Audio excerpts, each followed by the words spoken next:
Hello everyone, ये है आज का पेपर और ये फुल सिलेबस टेस्ट है। ये देखते हैं इसमें क्या-क्या आया था प्रॉब्लम। सबसे पहला स्टेटमेंट है, पूछा गया है इनकरेक्ट स्टेटमेंट क्या होगा? ओके, तो इनकरेक्ट स्टेटमेंट निकालने के लिए सबसे पहले इन चीज़ों को पढ़ना पड़ेगा। ये एरर से रिलेटेड प्रॉब्लम है। बोला गया systematic error can be minimised bye improving the experimental technique. ये बात सत्य है। कैसे हुआ भाई देखो, सिस्टमैटिक एरर का मतलब होता है जिसका कॉज़ आपको पता है, टाइप ऑफ एरर वो पता है। अगर सपोज करो कि टेम्परेचर की वजह से कोई एरर हो रहा है, तो अगर हम टेम्परेचर के लिए कोई पर्टिकुलर प्रिकॉशनरी मेजर लेते हैं, तो हमारी रीडिंग सही हो सकती है ना? कोई एनवायरमेंटल कंडीशन की वजह से हो रही है, तो उसको भी हम सही कर सकते हैं। It means systematic error can be minimised bye improving experimental technique. ठीक है? ये तो कर सकते हैं। इसके आगे बढ़ते हैं। Instrumental error are due to imperfect design of instrument. हाँ, ये भी सही है। सपोज करिए कि आपको कोई इंस्ट्रूमेंट दिया गया और उसको डिजाइन ही गलत किया गया, तो उसकी रीडिंग तो गलत आएगी एंड उस एरर को हम क्या बोलते हैं? Instrumental error. ओके, तो ये भी स्टेटमेंट सही है। मुझे इनकरेक्ट बताना है।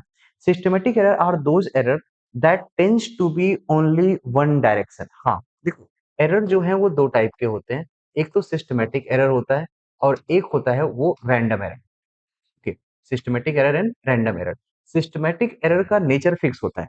रैंडम एरर कुछ भी हो सकता है, ये प्लस भी हो सकता है, माइनस भी हो सकता है, बट ये चीजें फिक्स होती हैं। ओके, तो यहाँ पे बोला गया systematic error are those error that tends to only one direction. Only one direction का मतलब होगा एक टाइप ऑफ एरर होगा। जैसे मैं बोलूं कि कोई एक रीडिंग है और कोई एक इंस्ट्रूमेंट है जो किसी रीडिंग को ज्यादा बताता है। ओके, ज्यादा मेजर होता है, तो दूसरी बार करोगे तो ज्यादा ही होगा, तीसरी बार करोगे तो ज्यादा ही होगा। ओके, एक स्केल लिया, वो 1 सेंटीमीटर एक्स्ट्रा बता रहा है। 20 सेंटीमीटर को मेजर किया, 21 बता रहा है। तो 30 सेंटीमीटर को मेजर करेंगे तो 31 आएगा। ऐसा नहीं होगा कि कभी बढ़ जाएगा, कभी घट जाएगा, ऐसा नहीं होता है। तो सिस्टमैटिक एरर एक ही डायरेक्शन में होती है, ये सही है। अब आते हैं, least count error belongs to category of random error only. देखो, लिस्ट काउंट जो किसी इंस्ट्रूमेंट का होता है वो मैक्सिमम पॉसिबल एरर होता है और इसको दोनों कैटेगरी में डाला जाता है। सिस्टमेटिक में भी डाला जाता है और रैंडम में भी डाला जाता है। ये केवल एक में नहीं होगा। यहाँ पे रैंडम ओनली लिख दिया है, इस वजह से ये स्टेटमेंट क्या होगा? गलत होगा और हमें इनकरेक्ट ही पूछा गया था, तो बेस्ट पॉसिबल आंसर कौन सा होगा? फोर्थ होगा। क्लियर हुआ? ओके, तो ये पूरा था तरीका। आज के बाद इन चीजों को याद रखिएगा अगर आपने इसको गलत किया है तो। ओके, प्रॉब्लम नंबर 2 की तरफ बढ़ते हैं। देखो, दो फोर्सेस हैं, इनके मैग्नीट्यूड रेशियो दे रखे हैं 3:5 एंड उनके बीच का एंगल है 60 डिग्री। उनका रिजल्टेंट गिवन है 35 और उनका मैग्नीट्यूड बताना है कि क्या-क्या होगा। तो दो फोर्सेस हैं जिनका 3:5 का रेशियो है। तो मैं एक को 3F और एक को 5F एज्यूम कर लेता हूँ कि यही लोग हैं। ओके, ये तो समझ पाए। अब अगर यही है तो रिजल्टेंट का फॉर्मूला बताओ किसके इक्वल होता है? Net force equal to F resultant equal to under root of F1 square that is 3F whole square plus F2 square, F2 5F है, plus 2 F1 F2 cos theta. cos कितना होगा? cos of 60 degree. ये इस तरीके से कर सकते हो। cos 60 1/2 होता है, ये 2 और ये 2 कैंसिल हो जाएंगे और ये आ जाएगा देखो 9F square plus 25F square and plus क्या होगा? 15F, ये होगा। अब इसे सॉल्व करो तो ये 15F का स्क्वायर होगा, 2 बार F है। ये 2 और cos 1/2 कैंसिल हो गए। ये कितना होगा? 25, ये 40, 49 आ रहा है। क्या ये 7F आएगा नेट F की वैल्यू? और ये नेट F आपको गिवन कितना था? 35। तो 35 अगर दिया है तो F की वैल्यू किसके इक्वल हो जाएगी? क्या ये 5 न्यूटन होगा? हमसे एफ नहीं पूछा गया था, हमसे उन दोनों फोर्सेस के मैग्नीट्यूड। एक है 3F और एक क्या है? 5F। 3F कितना था? 5। 3 इंटू 5 और ये है 3 सॉरी 5 इंटू 5। ओके, ये आ जाएगा। तो ये कितना है? एक है 15 न्यूटन और एक कितना है? 25 न्यूटन। ये दो फोर्सेस उस पर्टिकुलर पे लग रहे थे, 15 और कितने के? 25 के। क्लियर हुआ? ओके, बेसिक फॉर्मूला था जो वेक्टर का, सबसे पहला फॉर्मूला जो आपने पढ़ा होगा वही था। ओके, चलो अगले पार्ट की ओर बढ़ते हैं। Velocity of a moving particle can be found from. कि मुझे वेलोसिटी निकालना है। Area under velocity time graph displacement देता है। Area under displacement time graph ये कुछ भी नहीं है। Okay, slope of velocity time graph acceleration होता है। मुझे वेलोसिटी निकालनी है। वेलोसिटी होगा slope of displacement time graph. कैसे पता चला? वेलोसिटी इक्वल टू क्या होता है? ds बाई dt और यही तो होता है ना slope of displacement time graph. Okay, यही है। ओके, तो स्लोप डिस्प्लेसमेंट टाइम ग्राफ का स्लोप निकालोगे तो क्या आएगा? वेलोसिटी आ जाएगी और वही पूछा हुआ है। ऑप्शन आपका कौन सा करेक्ट है? ये फोर्थ ऑप्शन करेक्ट है। ठीक है, चलिए। And in scrawling up a wall crawl 6 centimeter up in the first second, okay, and then slide 4 centimeter down in the next second. It's again crawl up to 6 centimeter in the third second, okay, and again slide 4 centimeter down, okay। मतलब इस तरीके का एक motion है जो एक कोई insect है ऐसे समझिए, वो 6 सेंटीमीटर ऊपर चलता है 1 सेकंड में, फिर अगले ही सेकंड में वो 4 सेंटीमीटर नीचे गिर जाता है। ओके, फिर जब यहाँ पर से फिर से अगेन वो 6 सेंटीमीटर जाता है और 4 सेंटीमीटर गिर जाता है। ओके, फिर यहाँ से वो 6 जाता है और 4 गिर जाता है। तुम ऐसे समझो, एक पूरे मोशन में जाने और आने में 2 सेकंड लगता है और नेट ये कितना मीटर ऊपर जाता है? ये जाता है 2 मीटर, ये 4 मीटर है ना? ओके, तो ये सेंटीमीटर है। 6 सेंटीमीटर ऊपर गया और 4 सेंटीमीटर नीचे आया, तो नेट डिस्प्लेसमेंट है, ऐसे बोलेंगे 2 सेंटीमीटर जाता है 2 सेकंड में। ऐसे समझ पाए हम लोग? 2 सेंटीमीटर 2 सेकंड में नेट ओवरऑल मूवमेंट होगा इसका। अब मुझे देखो कितना डिस्टेंस कवर करना है। मुझे कवर करना है 24 सेंटीमीटर। तो ऐसा नहीं करेंगे कि ये 24 सेकंड हो जाएगा, ऐसा नहीं होगा। जानते हैं क्या होगा? तुम्हें 24 जाना है, तुम एक बार में कितना जा रहे थे? 6, ओके। तो पहले तो उस 6 को हटा दो, वो लास्ट जंप में कवर कर लेंगे 1 सेकंड में। इसमें से जितना भी निकालना होता है 24 में से 6 माइनस करो। ये जो 6 माइनस करोगे तो रिमेनिंग डिस्टेंस बचेगा कितना? 18 सेंटीमीटर। और 18 सेंटीमीटर चलने के लिए कितना सेकंड लगेगा? 18 सेकंड। कैसे पता चला? 2 सेकंड में 2 सेंटीमीटर, 18 सेंटीमीटर चलने के लिए 18 सेकंड। और जब तुम 18 सेंटीमीटर पे हो, वहां से नेक्स्ट सेकंड में 18 प्लस 6 ऊपर जाओगे, कहां पहुंच गए? 24। ठीक है, ओके। 18 प्लस 6 कितना होगा? 24। और वहीं मुझे जाना था, 18 सेकंड लगा एंड प्लस वो वन लास्ट सेकंड जिसमें हम 6 सेंटीमीटर ऊपर चल रहे हैं, तो वो ओवरऑल जो आपका टाइम हो जाएगा 18 सेकंड और plus 1 second, answer is 19 second. ये आपका आंसर होना चाहिए, ओके। और ऐसे बहुत सारे प्रॉब्लम है, ये बहुत ही फेमस टाइप का प्रॉब्लम है, इसका को अप्रोच पता होना चाहिए। जितना भी जाना है, पहले तो तुम एक बात पता करो कि एक बार 1 सेकंड में वो कितना चलता है या 1 राउंड में कितना चलता है, और जो जाना है उसमें जो भी उसका डिस्प्लेसमेंट है एक डायरेक्शन का, उसे पहले माइनस कर दो और उसे सॉल्व कर लो और लास्ट में 1 यूनिट उसको क्या करो? ऐड कर दो। यहाँ पे 1-1 सेकंड था, तो 1 सेकंड ऐड करना होगा। डन? चलिए, नेक्स्ट प्रॉब्लम इज एसी दिया हुआ है, वोल्टेज की वैल्यू पीक वैल्यू दे रखी है, करंट की पीक वैल्यू दे रखी है और इनके बीच में कुछ फेज डिफरेंस दे रखा है और हमसे पूछा गया कि पावर डिसिपेशन क्या होगा। सिंपल सा एक रूल है, पावर की वैल्यू क्या होती है? करंट की पीक वैल्यू वोल्टेज की peak value by 2 into cos of phi. कुछ लोग ऐसे भी याद रखे होंगे, I R M S V R M S into cos phi. तो आर एम एस करोगे तो बाई 2 नहीं आएगा, और अगर आप पीक वैल्यू के टर्म में लिखते हैं तो बाई 2 आता है।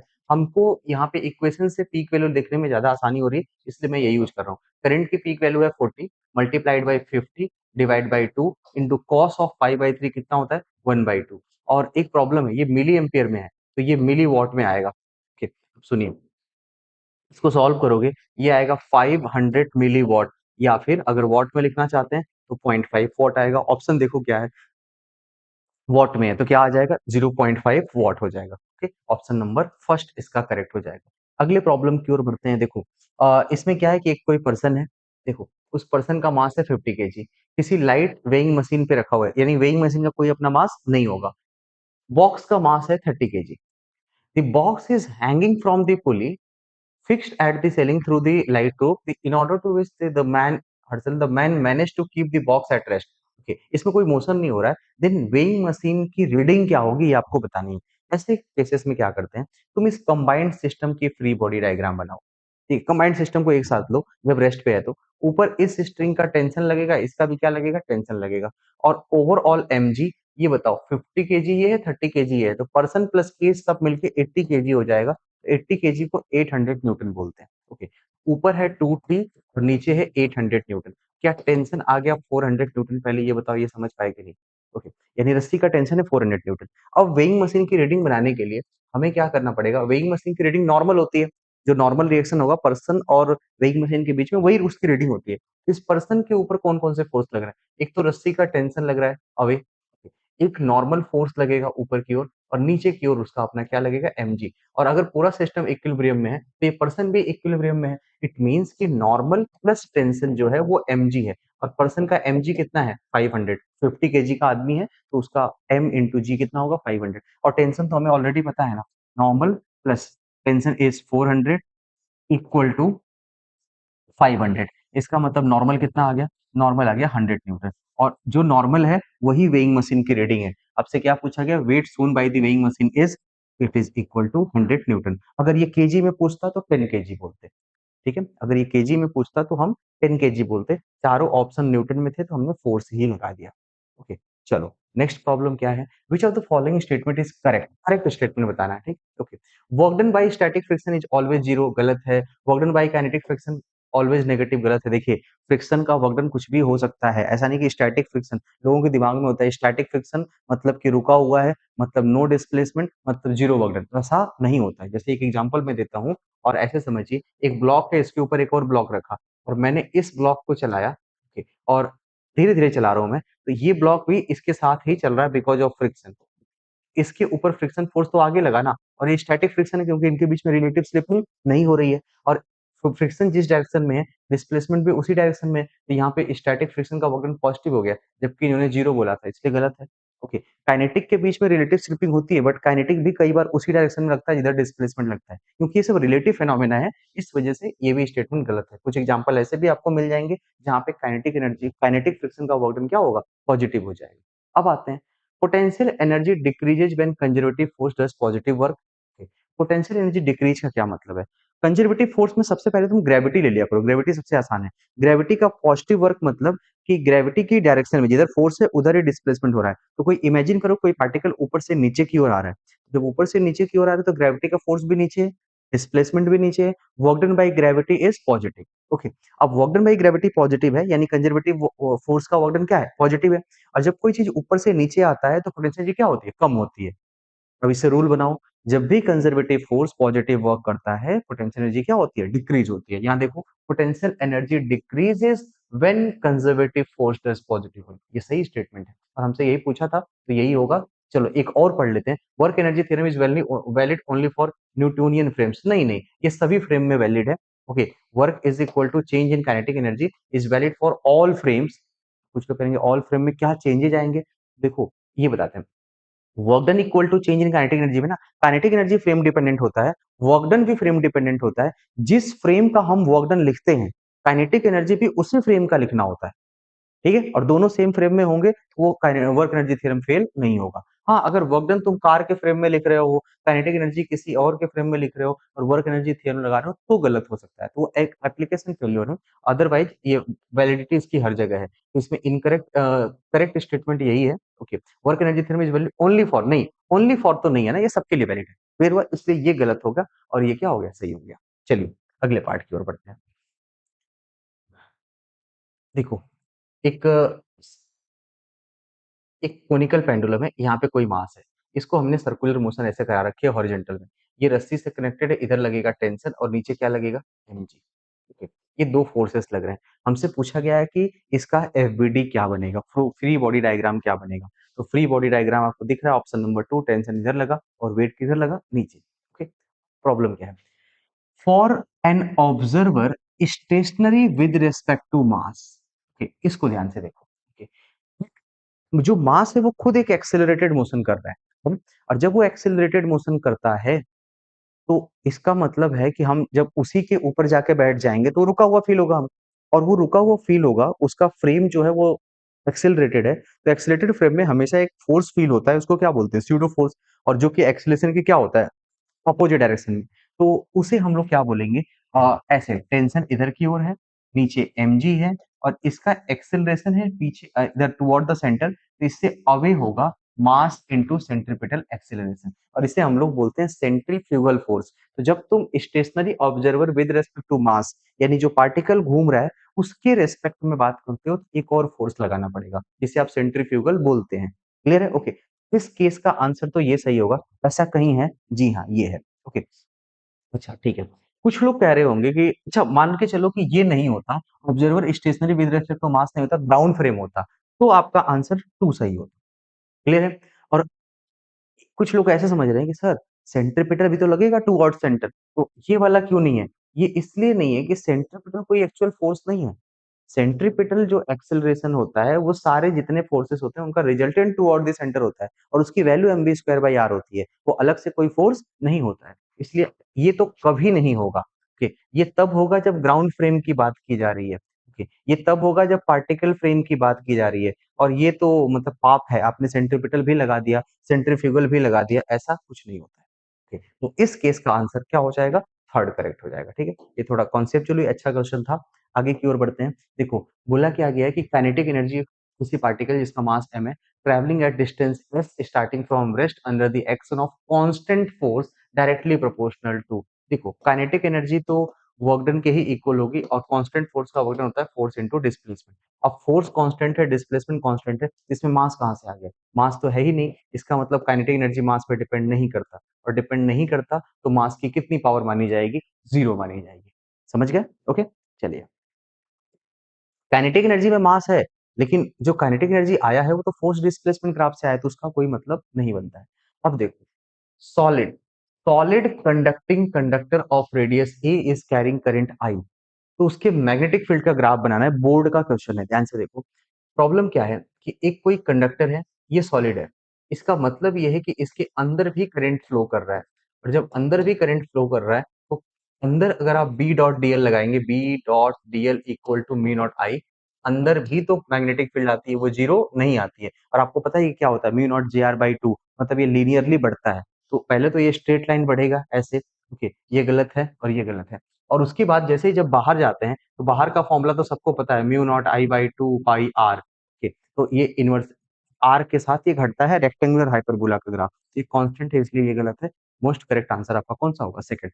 अगर यही हॉलो होता, ये सॉलिड नहीं होता, देखो मैंने सॉलिड यहाँ पे पढ़ा है, अगर ये हॉलो होता तो ये वाला पोर्शन ये करेक्ट हो जाता फिर उस केस में। बट अभी के लिए तो आपका कौन सा सही है? सेकंड ही सही है। ओके, चलो।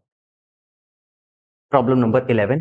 देखो, एक यूनिफॉर्म डिस्क है, रेडियस ए है, मास m है, rotating freely with angular speed of omega in a horizontal plane about a smooth fixed vertical plane passing through the center. Then a particle also of mass m is suddenly attached to the rim of disk and start to rotate with it. दोनों साथ साथ rotate करते हैं, नई angular speed क्या होगी? Question को पढ़िए ऐसे, ये डिस्क है ऐसा, और ये रोटेट कर रही है ओमेगा स्पीड से।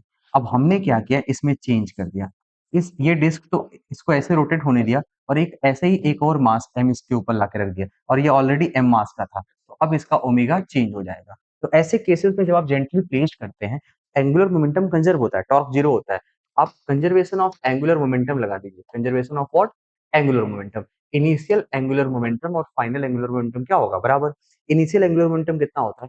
आई one omega one equal to I two omega two, ये फॉर्मूला भी पता होगा आपको। आई वन किसके इक्वल है? M A square by two into omega equal to I two. Disc का कितना होगा? Disc is M A square by two and plus particle which is placed on the rim, इसका होगा M times of A square into omega T two that we have to calculate. अब इसे देखो, M A square by two omega equal to 3/2 times of M A square into omega two. ये cancel हो गया यहाँ से, और omega two is equal to omega by three, ये है। ओके, ओमेगा पहले का वन थर्ड हो जाएगा, और इसके लिए ऑप्शन कौन सा करेक्ट होगा? पहला ही करेक्ट हो जाएगा। ठीक है, ओके, चलो नेक्स्ट पार्ट की ओर बढ़ते हैं।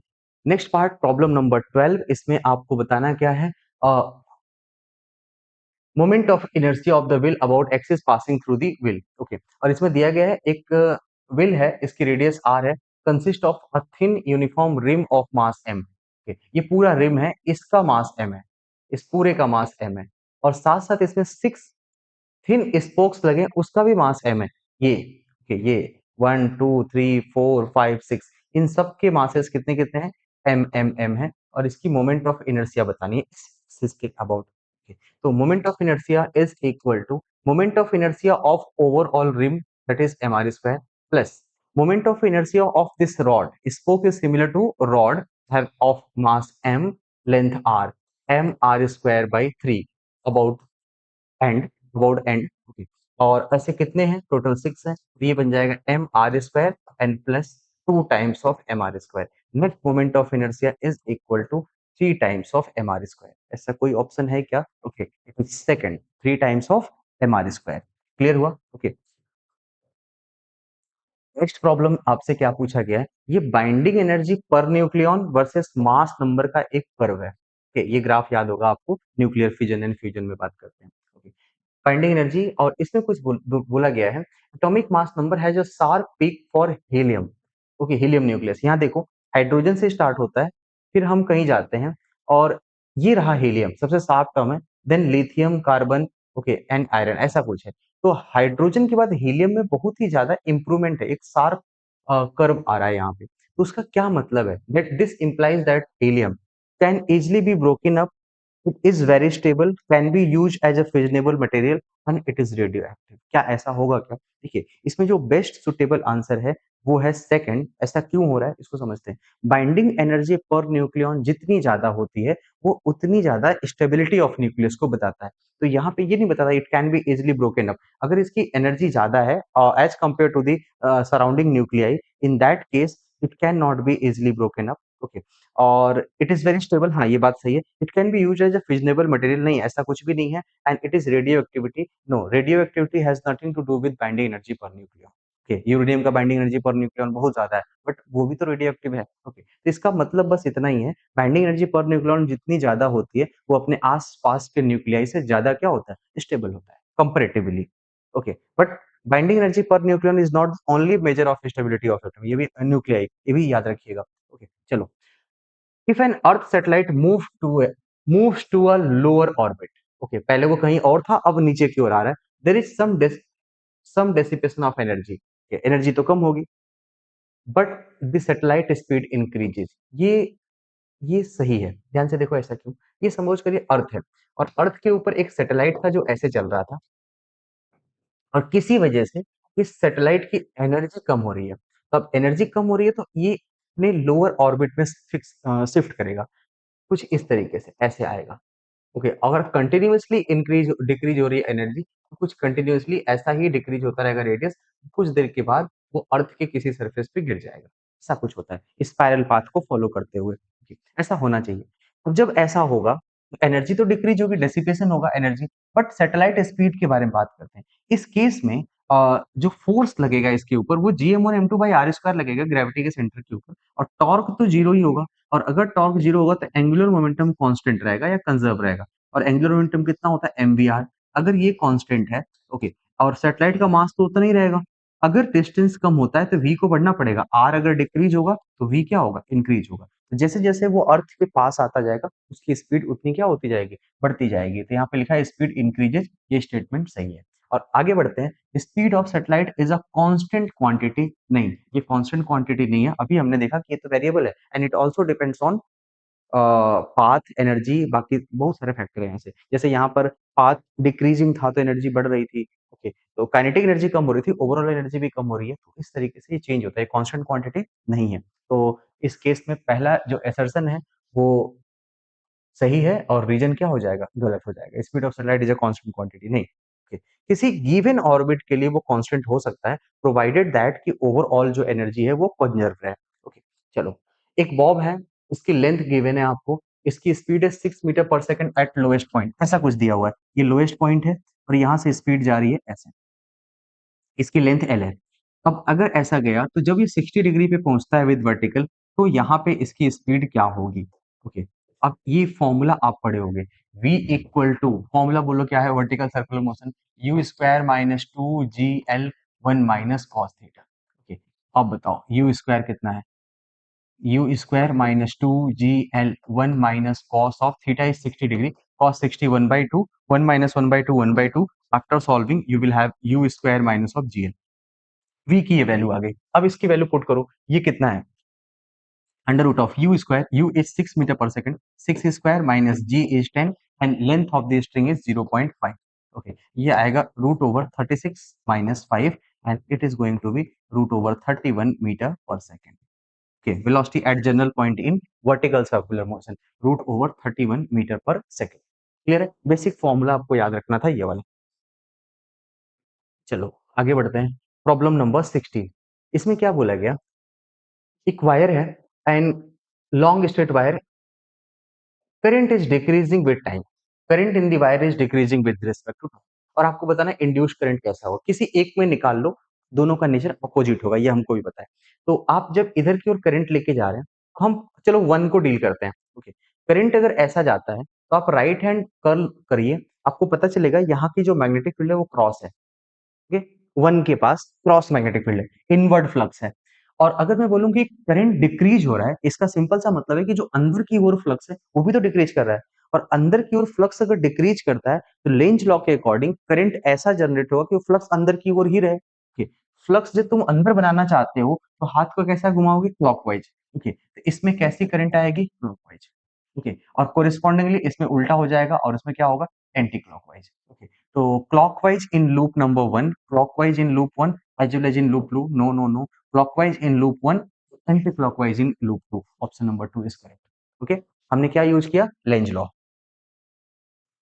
देन चलो अगले प्रॉब्लम की ओर बढ़ते हैं। स्टेटमेंट करेक्ट बताना है, speed of sound in solid is maximum because their density is large, ये तो सही है। Okay, and coefficient of elasticity of solid is large, हाँ ये भी सही है, दोनों स्टेटमेंट एक दूसरे को, ये फैक्चुअल क्वेश्चन है, ये आपको याद होने चाहिए। ठीक है, चलो अगले पार्ट की ओर बढ़ते हैं। Problem number 18, 100 gram of water is heated from 20 degree Celsius to 50 degree Celsius, ignoring the slight expansion of water, calculate change in internal energy.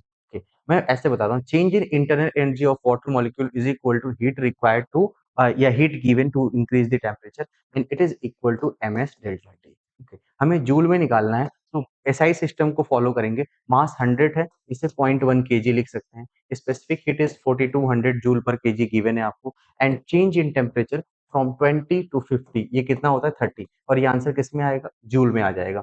अगर मैं इसको सॉल्व करूं तो ये आएगा 4200 मल्टीप्लाइड बाई 3 जूल और 4.2 मल्टीप्लाइड बाई 3 किलो जूल, ये 12.6 के आसपास में, 12.6 किलो जूल बचेगा। ओके, कौन सा ऑप्शन करेक्ट है, ये सेकंड करेक्ट है, समझ पाए। ओके, चलो नेक्स्ट प्रॉब्लम। नेक्स्ट प्रॉब्लम में कुछ स्टेटमेंट गिवन है, देखिए एक चार्ज नॉन कंडक्टिंग रिंग है, नॉन कंडक्टिंग का मतलब जो चार्ज है वैसा ही रहेगा, ये हाफ आपका प्लस है और हाफ क्या है, माइनस है। लीनियर चार्ज डेंसिटी गिवन है, rotate shown in the figure, इसे इसको रोटेट किया भी जा रहा है। बात क्या करनी है, magnetic dipole moment of the ring is zero, magnetic dipole moment, magnetic dipole moment of, okay, and the electric dipole moment is non zero, को बताते हैं।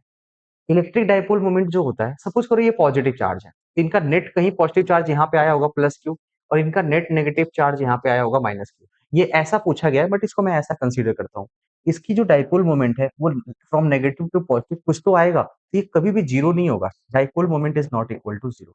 ओके, पहले तो ये बताइए, dipole moment is not zero, electric dipole moment, but जो magnetic dipole moment होता है वो होता है करंट मल्टीप्लाइड बाई एरिया या कुछ और, तो हम बोलेंगे कि हमने पॉजिटिव चार्ज को घुमाया ऐसे सर्कल में और नेगेटिव को भी घुमाया सेम सर्कल में, तो डायरेक्शन ऑफ करंट तो ऑपोजिट होगा। Net current due to rotation of the ring is equal to zero, it means overall current consistent due to motion of charge is zero, it means overall magnetic moment is equal to zero, okay, because of the positive and negative charges, it means magnetic dipole moment of the ring is zero although electric dipole moment is not zero, ये सही है, ये first statement correct है। Second पे आते हैं, net charge on the ring is zero, हाँ ये भी सही है, जितने पॉजिटिव उतने नेगेटिव, तो नेट क्या है, जीरो है। यहाँ पे एक्सप्लेनेशन की बात नहीं कर रहे हैं, बट यहाँ पे दोनों स्टेटमेंट क्या है, करेक्ट है। ओके, चलो प्रॉब्लम नंबर 20। प्रॉब्लम नंबर 20 पूछा क्या गया है, root mean square velocity of hydrogen nitrogen and oxygen at a given temperature, temperature is constant, RMS speed is equal to क्या होता है, फॉर्मूला बोलो, under root 3 T, 3RT by M is molar mass. Okay, 3R and T are same. It means RMS speed is inversely proportional to square root of molar mass. Okay, इसका मतलब molar mass जिसका कम उसका ही आपका RMS speed ज्यादा होगी, तो सबसे कम molar mass किसका होता है, हाइड्रोजन का। ओके, उससे ज्यादा किसका होता है, नाइट्रोजन का, और उससे ज्यादा किसका होता है, ऑक्सीजन का। It means RMS speed of hydrogen is greater than that of nitrogen, and the in last क्या होगा, आरएमएस स्पीड ऑफ ऑक्सीजन, सबसे जो लोएस्ट स्पीड होगी वो ऑक्सीजन के लिए होगी, और सबसे ज्यादा जो होगा वो किसके लिए होगा, हाइड्रोजन के लिए होगा। ओके, ये पता होना चाहिए था आपको, फॉर्मूला याद होगा। ये अरे वाह! तो बहुत ही फेमस सा प्रॉब्लम है। देखो, जब आप एक जगह से दूसरी जगह जाते हैं, पीवी डायग्राम गिवन है, अगर स्टेट सेम है, तो चेंज इन इंटरनल एनर्जी भी क्या होगी? सेम होगी। डेल्टा U1 और डेल्टा U2 दोनों क्या होते हैं? सेम होते हैं। रीजन बीइंग कि स्टेट फंक्शन, ये स्टेट पे डिपेंड करते थे कि आप कहाँ थे और कहाँ पहुँच गए, उस पर डिपेंड करता है, पाथ पे डिपेंड नहीं करता। वर्क डन डिपेंड करता है पाथ पर, इंटरनल हीट डिपेंड करता है, इंटरनल एनर्जी पाथ पे डिपेंड नहीं करती है। 2 वायर्स हैं, मटेरियल सेम है, same material, clamped rigidly at one end and pulled by the same forces. Okay. On the other end, okay, the length and the radius of first wire, length and the radius of first wire are three times of the second wire. If x is increase in length in the first wire, then increase in length in the second wire. पहले तो ये बताओ, increase in length delta x किसके equal होता है?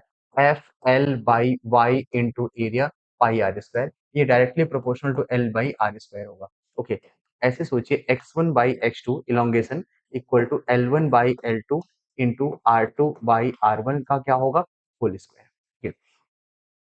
आगे बोला गया length of the first wire are three times of the second. तो फर्स्ट को हम थ्री टाइम्स ऑफ L2 लिख सकते हैं और नीचे क्या लिखेंगे? L2।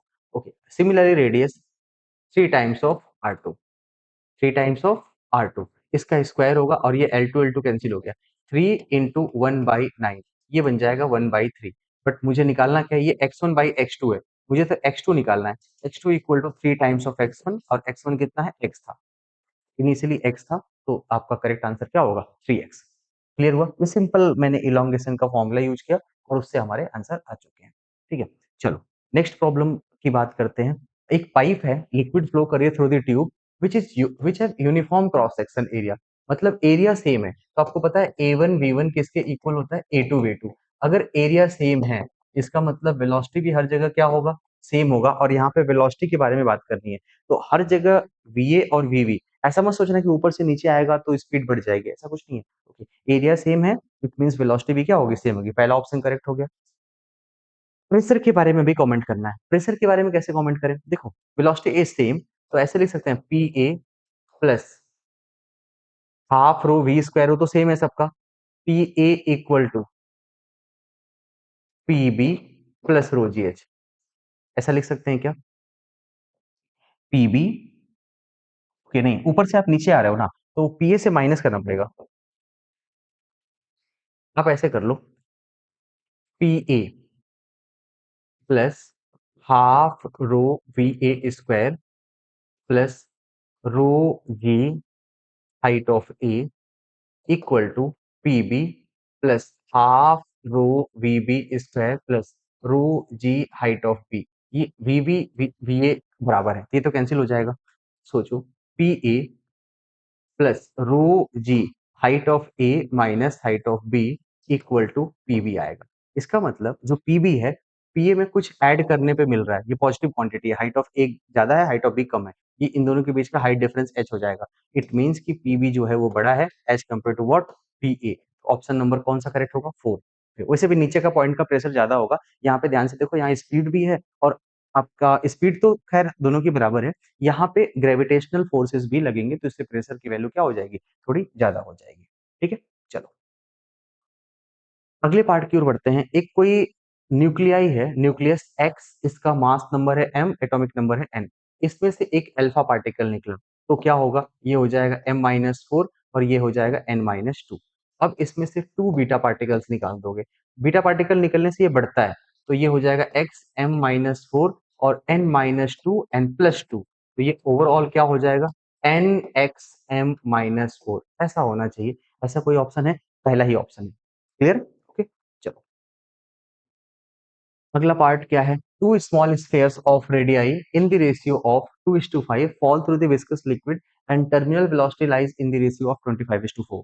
Okay, find ratio between the viscous force acting on them. Viscous force किसके इक्वल होता है? 6 पाई are Etah we.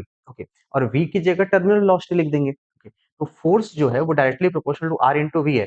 It means F1 by F2 equal to R1 by R2 into what? V1 by V2। R1 by R2 है 2/5, okay, और V1 by V2 है 25/4। ये आ जाएगा 5/2, 5:2। ये कौन सा ऑप्शन करेक्ट हो जाएगा? ये फर्स्ट ऑप्शन करेक्ट है। इसे कुछ भी नहीं करना था आपको और इसमें केवल फॉर्मूला लगा लेना था। ओके, अब आइए, दो चार्जेज हैं, एक Q/2 है P1 सरफेस के अंदर, 4Q रखा है P2 के अंदर। ओके, ऐसा दिया हुआ है। If phi1 and phi2 are electric fluxes linked with the surface P1 and P2, then क्या है? पहले P1 के बारे में बात करो। phi1 इक्वल टू क्या होगा? Q1 by epsilon not, Q in by epsilon not, इसकी वैल्यू हो जाएगी Q/2 एप्सिलॉन नॉट, क्योंकि इसके अंदर का चार्ज टोटल कितना है? Q है। ऐसे ही जब तुम phi2 की बात करोगे तो ये अंदर इसके अंदर P2 के अंदर दोनों ही चार्जेज हैं, दोनों को ऐड करना पड़ेगा।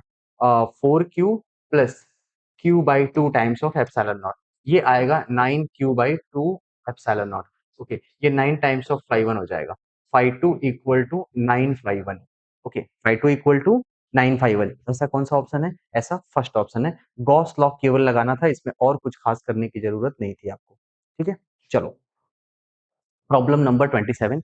इनफाइनाइट नॉन कंडक्टिंग सीट दे रखी है और इस पे सरफेस चार्ज की कुछ डेंसिटी गिवन है। ये one side distance between the equipotential surface कुछ potential differ by 19.8 volt will be. Okay, तो हम क्या करने वाले हैं, यहाँ पे कोई इनफाइनाइट सीट है, ठीक है, और इसके ऊपर हमने चार्ज दे दिया, and because of this charge यहाँ पे कुछ इलेक्ट्रिक फील्ड होगी, और इस इलेक्ट्रिक फील्ड की वैल्यू क्या होती है? ये होती है sigma by epsilon not. Okay, sigma by 2 epsilon not, non conducting है ना। ओके, सिग्मा बाई क्या होगा? 2 एप्सिलॉन नॉट। तो हुआ क्या, इसका सिग्मा हमको गिवन है, नॉन कंडक्टिंग है इसलिए मैंने सिग्मा बाई 2 यूज किया है। तो यहाँ से यहाँ के बीच में पोटेंशियल का डिफरेंस आएगा, तो ये डिस्टेंस निकालना है, ये डिस्टेंस कितना होगी? ऐसे समझो, पोटेंशियल डिफरेंस इक्वल टू क्या होता है? इलेक्ट्रिक फील्ड इंटू डिस्टेंस, और इलेक्ट्रिक फील्ड कितना है? Sigma by 2 epsilon naught into distance. It means distance is equal to 2 epsilon naught by sigma into potential difference. 2 epsilon naught is 8.8 into 10 to the power minus 12. Potential difference is 19.8 volt. इसको मैं 20 लिख सकता हूँ थोड़ा calculation आसान बनाने के लिए, और ये क्या कितना होगा? 7 into 10 to the power minus 7, और ये मीटर में आएगा, इसे आप कैलकुलेट कर लीजिएगा। अगर मैं करूं तो मैं कुछ ऐसे करूंगा कि ये 1 पॉइंट समथिंग होगा, 7 और 8, 1 point something, and 2 into 2 4, 4 into 1 point something, या 5 के आसपास आएगा, मेरे लिए 0.5 आंसर हो जाएगा, बट फिर भी आप इसे कैलकुलेट कर लीजिएगा। ठीक है, चलो 28 क्या बताना है? इक्विवेलेंट कैपेसिटेंस बताना बिटवीन ए एंड बी। देखो ध्यान से, ये ये दोनों सेम पोटेंशियल के बीच में है, यानी ये सब पैरेलल हो जाएंगे। 4 प्लस 2 कितना हो गया? 6 माइक्रोफैरेड। उसके बाद आगे बढ़ते हैं, 1 2 3, ये तीनों सेम पोटेंशियल के बीच में है। देखिए ये तीनों ही पैरेलल है। कौन कौन? 5 5 10 प्लस 2 12, ये टोटल 12 हो गया, और ये 6 है। 6 12 एंड 6, ये तीनों सीरीज में है। अब बताओ 1 बाई सी किसके इक्वल होगा? 1 by 6, 1 by 12, 1 by 6। Okay, LCM लेकर सॉल्व कर लीजिए। 12 2 प्लस 1 प्लस 2, ये कितना आ जाएगा? 5 बाई 12, और C इक्वल टू किसके इक्वल होगा? 12 बाई 5। Answer is 2.4 microfarad. इतना ही करना था आपको। ओके, इस पहचानना है कि कौन सा सीरीज होगा, कौन सा क्या होगा? पैरेलल होगा, उसी के अकॉर्डिंग आपको इसको जवाब देना था इसका। आइए नेक्स्ट प्रॉब्लम की ओर बढ़ते हैं। Problem number 29, a galvanometer whose resistance is 50 ohm. Okay, galvanometer का रेजिस्टेंस आपको गिवन है 50 ओम। okay, आगे बढ़ते हैं। It has 25 divisions and when current of 4 into 10 to the power minus 4 ampere passes through it, its needle deflect by 1 division. Okay, ये बताया गया, ये सेंसिटिविटी गिवन है, और इससे हम लोग को गैल्वेनोमीटर का फुल करंट आ जाएगा। गैल्वेनोमीटर का फुल करंट क्या होता है? Number of deflections multiplied by number current for one deflection, that is 4 into 10 to the power minus 4 ampere. इसे सॉल्व करोगे 100 into 10 to the power minus 4, ये आ जाएगा 10 to the power minus 2 ampere. Galvanometer current मिल गया। अब इस galvanometer को मुझे वोल्टमीटर बनाना है, जिसका वोल्टेज 2.5 वोल्ट हो। तो ये कैसे बनाते हैं? देखो, एक तो ये गैल्वेनोमीटर होता है, साथ साथ सीरीज में एक रेजिस्टेंस लगाते हैं, और इससे ये बनता है वोल्टमीटर। ये पूरा कॉम्बिनेशन वोल्टमीटर कहलाता है। तो इसके अंदर कितना करंट जाएगा? केवल गैल्वेनोमीटर का फुल करंट जा सकता है। तो इस आर की वैल्यू पूछी गई है, और इसका ओवरऑल पोटेंशियल डिफरेंस 2.5 वोल्ट दिया हुआ है, मैक्सिमम वोल्टेज। ओके, आप ऐसे लिख लो ना, V equal to I R, V equal to I की जगह आई जी, और आर की जगह ये G प्लस आर, दोनों के रेजिस्टेंस मिलकर के होंगे। और पोटेंशियल का रेंज क्या होना चाहिए? 2.5 equal to galvanometer current 10 to the power minus 2, G is 50 and plus R that we have to calculate. Okay, इसे इधर लेके जाओ, 100 से मल्टीप्लाई हो जाएगा, 250 equal to 50 plus R. Okay, और यहाँ से आर आ जाएगा 200 ओम। ओके, ऐसा कोई ऑप्शन है? R is 200 ohm, option number कौन सा होगा? सेकंड। ठीक है, चलो प्रॉब्लम नंबर 30। प्रॉब्लम नंबर 30 में क्या पूछा गया? Value of potential difference between A and B. कुछ और दिया होगा। हाँ, current of 15 milli ampere flows in the circuit. यहाँ से देखो 15 गया, क्लियर है। ये मिली एम्पियर, ये किलो ओम है, तो डरो नहीं, एम्पियर मान के चलो, ठीक है। वो मिली किलो से कैंसिल हो जाएगा। ये बताओ, ये 15 यहाँ पे आया, तो यहाँ पे दो रास्ते हैं ना, 10 और 5, तो इनवर्स रेशियो में डिवाइड हो जाएगा, एक में 5 एक में 10। इसमें जाएगा 5 एम्पियर और इसमें कितना जाएगा? 10 एम्पियर। ओके, मैं एम्पियर ले रहा हूँ इसको, फिर यहाँ से 15 चला जाएगा। तो ये मुझे पोटेंशियल डिफरेंस बताना है। यहाँ का पोटेंशियल कितना आएगा? ये पोटेंशियल बताओ पहले कितना होगा? 5 इंटू 15, ये कितना आएगा? 75। ठीक, इन दोनों का पोटेंशियल सेम होगा, चाहे कुछ भी करिए आप। तो 5 इंटू 10 कितना आएगा? ये 50 वोल्ट। और ये कितना होगा? 5 इंटू 10 150 वोल्ट। ओवरऑल पोटेंशियल कितना हो गया? 75 plus 50 and plus 150, it is going to be 275 volt. Okay, इसे मैंने ऐसे ही सॉल्व कर लिया। आप चाहो तो इसका पूरे का आर इक्विवेलेंट निकालो and V equal to I R लगाओ तो भी आएगा, बट ये मुझे ज्यादा आसान लगा इसलिए मैंने ऐसे कर दिया। ठीक है, चलिए प्रॉब्लम नंबर 31। देखो, एक सर्कुलर आर्क है, इस वायर का रेडियस आर दे रखा है, इसका एंगल है पाई बाई 4, और इसमें करंट आई जाता है, मैग्नेटिक इंडक्शन बताना है। देखो, ये एक सर्कल है और पाई बाई 4 का मतलब केवल एक सेक्टर है जो 45 डिग्री का बन रहा है यहाँ पे। Okay, इसमें करंट जा रहा है, तो ये 1/8 ऑफ ओवरऑल सर्कल है, तो इसका मैग्नेटिक फील्ड कितना होगा? 1/8 time of B due to complete circle. 1/8 times of B due to complete circle क्या होता है? Mu naught I by 2r, और ओवरऑल आंसर कितना हो जाएगा? Mu naught I by 16r। Mu naught I by 16r, ये रहा mu naught I by 16r। 45 degree है तो 16 हो जाएगा। फॉर्मूला था ये तो। अगले पार्ट की ओर देखते हैं। To the ratio of primary and secondary winding in ideal transformer is 1:20। Okay, the transformer operates on 230 volt line and supply a current of 2 ampere. Okay, then current in primary is, solve नहीं करेंगे, direct बताते हैं। Answer is 40 ampere. कैसे पता चला, समझो। 1:20 का मतलब होता है वोल्टेज हम जो भी देंगे उसका 20 टाइम्स हो जाएगा, वोल्टेज बढ़ जाता है और करंट कम हो जाता है। ओके, करंट जो कुछ भी रहा होगा उससे 20 टाइम्स कम हो चुका होगा। Current divided by 20 is equal to output current, that is 2। It means current in the primary is equal to 40 ampere, that's all. है कि नहीं? Okay, N1 by N2 is equal to N1 by N2 equal to I2 by I1। आप ऐसे भी लगा सकते थे, but direct दिख रहा है, ऐसे सवालों को सॉल्व हम लोग नहीं करेंगे। ठीक है, चलो प्रॉब्लम नंबर 33। हाँ, 33 में ध्यान से देखिए। एक वायर है, इसमें इंड्यूस करंट नहीं, ये किधर मूव करेगा? देखो, मैं कॉन्सेप्ट बताता हूँ पहले तो। पहले इसमें करंट जनरेट होगा, ठीक है, पहले उसके बारे में बात करते हैं। करंट ऐसे ऊपर जा रहा है, इस करंट की वजह से यहाँ पे एक इनवर्ड फ्लक्स है, क्रॉस। देन अब इनवर्ड फ्लक्स, ये तो है magnetic field. Current di by dt is greater than 0, it means current is increasing, and current जब इंक्रीज करेगा तो इनवर्ड फ्लक्स इंक्रीज करेगा। लेंज लॉ के अकॉर्डिंग इसमें करंट ऐसा आएगा कि आउटवर्ड आए, क्लियर है। और जब आउटवर्ड आने के लिए इसमें कैसा करंट बहाना पड़ेगा? Anti clockwise. ये बात तो समझ पाए? चलो, तो इसमें एंटी क्लॉकवाइज करंट फ्लो करेगा। अब मुझे ये बताना है कि अट्रैक्ट होगा या रिपेल होगा। ऐसे समझिए, ये रिपल होगा कैसे?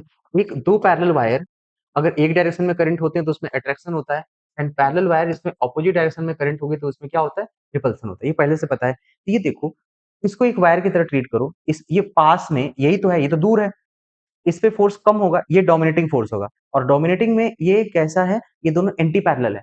जब एंटी पैरेलल तो इसमें रिपल्सन होगा, they will move away from, the loop will move away from the, clear हुआ? ओके। और वैसे भी लेंज लॉ ये बताता है कि करंट ऐसा जनरेट होगा जो उसी कॉज का अपोज करेगा, तो अपोज करने के लिए फ्लक्स बढ़ रहा है तो हमें फ्लक्स कम होना पड़ेगा। कॉइल की टेंडेंसी उससे किधर जाने की होगी? दूर जाने की होगी। तो आप डायरेक्ट भी कर सकते थे, इतना नहीं करने की जरूरत थी। ओके, चलिए प्रॉब्लम नंबर 34। देखो, एक्सएल गिवन है 55 और एक्ससी गिवन है 45। जेड की वैल्यू मिल जाएगी एक्सएल माइनस एक्ससी, क्या ये 10 ओम हो जाएगा? ओके, और वोल्टेज की वैल्यू, पीक वैल्यू दे रखी है 20। करंट का आरएमएस वैल्यू पूछ रहे, करंट की पीक वैल्यू किसके इक्वल होगी? वोल्टेज की पीक वैल्यू अपॉन जेड। ये आ जाएगा 20/10, ये आएगा 2 एम्पियर। बट हमें ये नहीं बताना है, हमें तो आई आरएमएस बताना है। आई आरएमएस क्या होता है? Peak value divided by square root of 2, that is 2/√2। Answer किसके इक्वल होगा? √2 एम्पियर। ओके, √2 एम्पियर, ये कुछ ज्यादा ही इजी हो गया। ओके, इसे छोड़ते हैं, आगे बढ़ते हैं। 35 में ध्यान से देखिए, हमारे पास दो लेंसेज हैं, जिनकी फोकल लेंथ गिवन है, ओके, और they are put in combination, find the power of combination. ऐसे समझो, इसका पावर कितना है, ये तो नेगेटिव पावर में होगा, 100 by focal length minus of 5, 100 by focal length plus of 10, okay, net power P equal to P1 plus P2, P1 is equal to -5 and P2 is equal to 10, overall ये कितना हो जाएगा 5, ये है 5 dioptre. Clear है? Okay, चलो अगले part की ओर चलते हैं। 36, इसमें पूछा गया है वेव नंबर बताइए frequency of light of wave has frequency 5 into 10 to the power 14 hertz and wavelength given है, रिफ्रैक्टिव इंडेक्स ऑफ मीडियम बताना है। इसका मतलब तुरंत स्पीड से सोचो, v इक्वल टू क्या होता है, एफ लैम्डा, पहले इसे निकालो, v equal to F lambda, F is 5 into 10 to the power 14 and lambda is 2 into 10 to the power -7, ये 14 है, ओके, ये हो जाएगा 10, 10 मीन्स ये आएगा 10 to the power 8 metre per second. अब ये सोचो रिफ्रैक्टिव इंडेक्स क्या होता है, ये होता है c by v and c is 3 into 10 to the power 8 and v is 10 to the power 8 meter per second. Answer is what? 3. Refractive index of the medium is 3. Okay. Problem number 37. Two coherent sources O1 and O2 in Young's double slit experiment have wavelength of 5000 angstrom. Second order dark fringe बताना है, मतलब second minima बताना है, और हमसे पूछा गया path difference क्या होगा। तो path difference for minima first के लिए होता है 0.5 लैम्डा और सेकंड के लिए होता है 1.5 लैम्डा। ये होना चाहिए 1.5 लैम्डा। अब 1.5 लैम्डा कितना है, 5000 एंगस्ट्रॉम, ये आ जाएगा 7500 एंगस्ट्रॉम। बट ऑप्शन तो माइक्रोमीटर में है, तो आप ऐसे लिख दो 7500 into 10 to the power -10 meter, okay, या फिर आप इसको ऐसे लिख सकते हैं 123 माइक्रोमीटर है ना, 6 चाहिए, तो 0.75 into 10 to the power -6 of meter, और इसे हम 0.75 माइक्रोमीटर भी लिख सकते हैं। ओके, बस इतना ही सॉल्व करना था, 0.75 माइक्रोमीटर।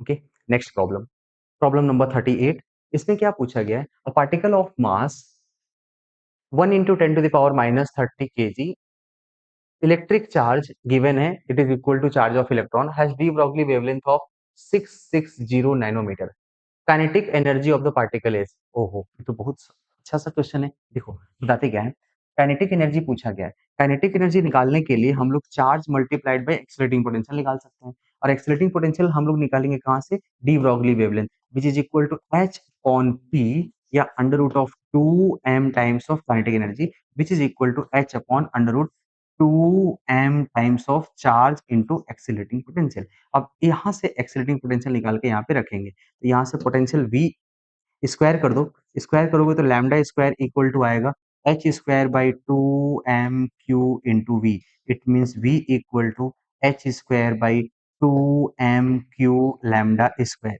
ये एक्सीलरेटिंग पोटेंशियल है, ओके, और जितना एक्सीलरेटिंग पोटेंशियल होता है ये इलेक्ट्रॉन के चार्ज के इक्वल है, उतनी ही इसकी काइनेटिक एनर्जी भी होती है। Kinetic energy is equal to H square by 2m Q lambda square electron volt. इसे सॉल्व करना, इसे सॉल्व करना है, अभी तो बहुत मुश्किल हो गया, ठीक है, मैं रिकमेंड नहीं करूंगा कि ऐसे सॉल्व करो आप, ये बहुत टाइम टेकिंग हो जाएगा, पर तो बेसिक सा तरीका ये है, पहले तो थोड़ा सा दिमाग खोल के रखना पड़ेगा यहाँ पे। देखो इलेक्ट्रॉन चार्ज ऑफ इलेक्ट्रॉन के चार्ज इलेक्ट्रॉन के चार्ज के इक्वल है, मास ऑफ इलेक्ट्रॉन होता कितना है, मास ऑफ इलेक्ट्रॉन होता है 9.1 into 10 to the power -31 KG, okay, इस 9.1 को 10 एज्यूम करें तो ये 10 टू द पावर -30 केजी तो हो सकता है ना, ओके, ये पार्टिकल ऑलमोस्ट इलेक्ट्रॉन के जैसा है, इलेक्ट्रॉन नहीं है बट ऑलमोस्ट इलेक्ट्रॉन के जैसा है, ठीक है, तो मैं इसको इलेक्ट्रॉन मान के चलता हूँ।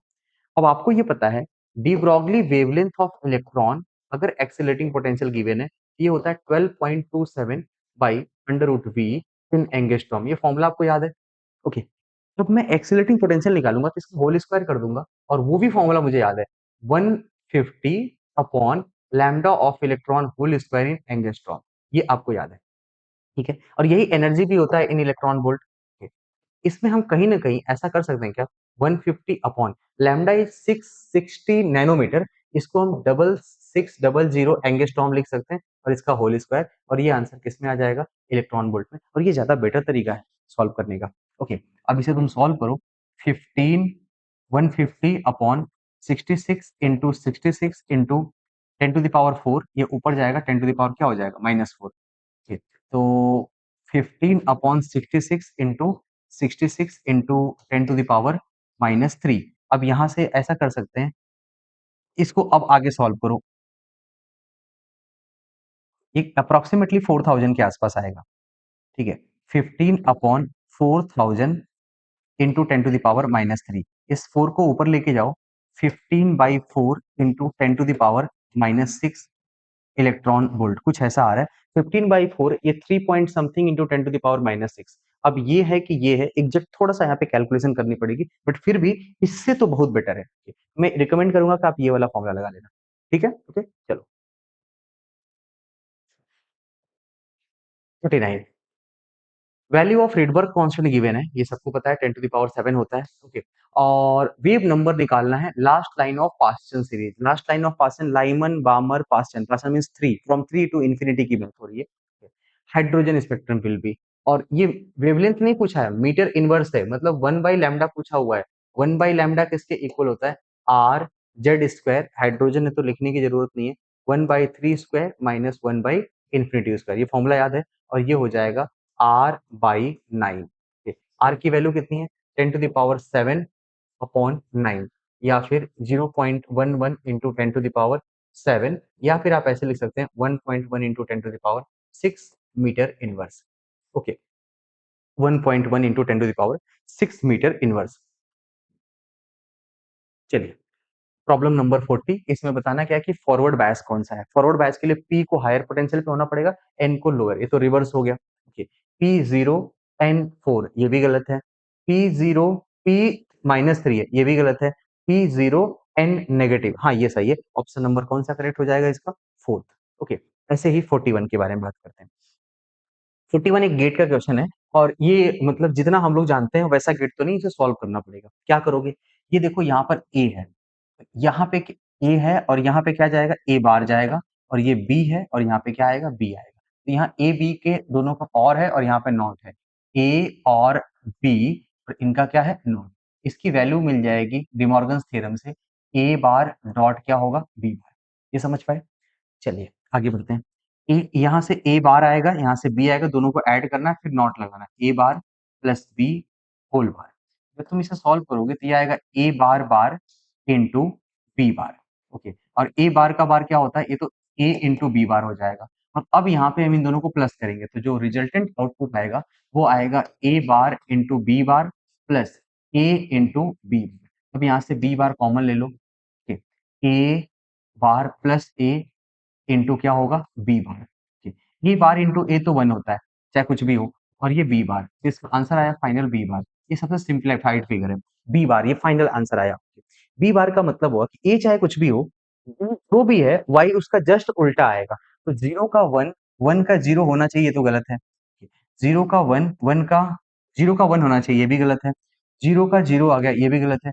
0 का 1, 1 का 0, 0 का 1, 1 का 0, ये ऑप्शन क्या है, करेक्ट है। ओके, पहले इसको थोड़ा-सा सॉल्व कर लो, डिमॉर्गन्स थ्योरम आपको पता होना चाहिए, ओके। हर चीज़ को आप याद नहीं कर सकते, ठीक है? तो कुछ-कुछ चीज़ें आपको सॉल्व करनी पड़ेंगी।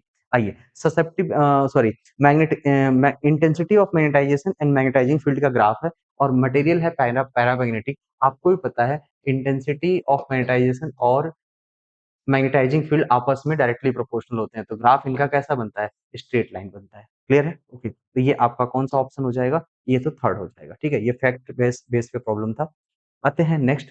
All components of electromagnetic spectrum in the vacuum have same, all components of EM wave, मतलब जितनी भी चीजें, एक्सरे, गामा रेज, अल्ट्रावायलेट, सबकी बात कर रहे हैं, क्या सेम होता है, सबकी फ्रीक्वेंसी अलग अलग होती है, सबका वेवलेंथ अलग-अलग होता है, सबकी एनर्जी अलग-अलग होती है, बट फ्री स्पेस में वेलोसिटी, ये वेलोसिटी मीडियम पे डिपेंड करता है, यहाँ मीडियम सेम है, तो इन सबकी वेलोसिटी क्या रहेगी, सेम रहने वाली है, ठीक है। ऑप्शन आपका फोर्थ करेक्ट हो जाएगा। Next 44, one full rotation of the cap of a screw is equivalent to, one main scale division आपको गिवन है 5 mm, number of division is 100, least count पूछा होगा, ठीक है। ये क्या करोगे, 5 mm बाई number of division on vernier scale, answer is what, 0.05 mm, okay. Answer is 0.05 mm। Option कौन सा करेक्ट हो जाएगा, ऑप्शन हो जाएगा 2, ओके। बहुत ही फेमस सा ये तरीका हो गया, ये हर जगह आ रहा है, याद कर लीजिए आप इसे, कई बार आ चुका है नीट में भी, ओके। ये देखिए, ये एक स्टैंडिंग वेव की इक्वेशन दे रखी है, ओके। इससे कंपेयर करोगे तो यहाँ से ये ओमेगा है 100 पाई, ओमेगा की वैल्यू कितनी है 100 पाई और के की वैल्यू दे रखी है कितना 5 ऑफ पाई। ऐसा दे रखा है। हमें पूछा क्या गया है, टेंशन इन स्ट्रिंग पूछा गया है। अब टेंशन कैसे निकालें, ट्रांसवर्स वेव का टेंशन ऐसे हम निकालते हैं under root T by mu, wave velocity equal to, और टी इक्वल टू क्या होगा mu times of V square. अब वी क्या है, coefficient of T by coefficient of X, omega by K, यही है वी की वैल्यू। फिर mu times of V by, oh sorry omega by K, ये है हमारा टेंशन। अब इसमें म्यू कैसे सॉल्व करें, मास पर यूनिट लेंथ आपको गिवन है 10 ग्राम पर मीटर। ये 10 ग्राम को हम अगर केजी में कन्वर्ट करें तो 1000 से डिवाइड करेंगे, ये आ जाएगा 10 टू द पावर -2 केजी पर मीटर। ओके, अब ओमेगा बाई के कितना होगा इसे देखते हैं, इसका होल स्क्वायर है। Mu is 10 to the power -2 into omega, omega is 100 pi upon 5 pi, और इसका क्या होगा होल स्क्वायर, ये कैंसिल होगा और ये बन जाएगा कितना 20, 20 का स्क्वायर कितना होता है 400 इंटू 10 टू द पावर -2, और ये आज कितना जाएगा 4 न्यूटन। ये है टेंशन आपका 4 न्यूटन। समझ पाए? ओके, तो ये था आपका आज का पेपर। ओके, ये पेपर थोड़ा इजियर साइड था, आप लोग सही किए होंगे आई होप। ठीक है, ओके, और ऐसे पेपर बीच बीच में आपके होते रहेंगे। आपके पेपर जो आसान हो रहे हैं उसमें स्कोर करने की कोशिश कीजिए, जो टफ हो रहे हैं उसमें जो आसान क्वेश्चन है उसे सेग्रीगेट करके सॉल्व करने की कोशिश करिए। ठीक है, ओके, चलिए मिलते हैं अगली बार। ठीक है, थैंक यू।